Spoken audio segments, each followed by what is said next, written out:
जी, मैं इस वक्त मौजूद हूँ मार्टर क्वार्टर में। कराची के इलाके 3 अट्टी से मुल्हका मार्टर क्वार्टर में बिजली की तवील बंदिश के खिलाफ मकीनों ने शदीद एहतजाज किया है। बिजली ना होने के बायस बुजुर्ग, शहरी खवातीन और बच्चे गर्मी की शिद्दत में सड़कों पर निकल आए और रास्ते बंद करके अपना एहतजाज रिकॉर्ड करवाया।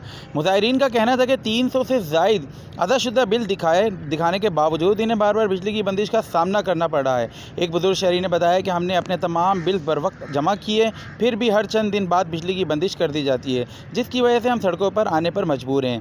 शहरी रास्ते में फंसे हुए हैं और बेबस दिखाई दे रहे हैं। मुजाहिरीन ने मुतालबा किया कि बिजली की फौरी फराहमी बहाल की जाए और के इलेक्ट्रिक के नाइंसाफ़ियों के खिलाफ नोटिस लिया जाए। जी, दूसरी बात यह है कि हम लोगों को ये कहा जा रहा है कि 15 दिन तक लाइट नहीं आएगी और 6 दिन पहले ही हमें तंग कर रहा है, कभी बंद कर रहे हैं 4 बजे, कभी 2 बजे। इसकी खास वजह क्या है, क्यों ऐसा कर रहे हैं? ये कह रहे हैं कि बिल नहीं भरेंगे।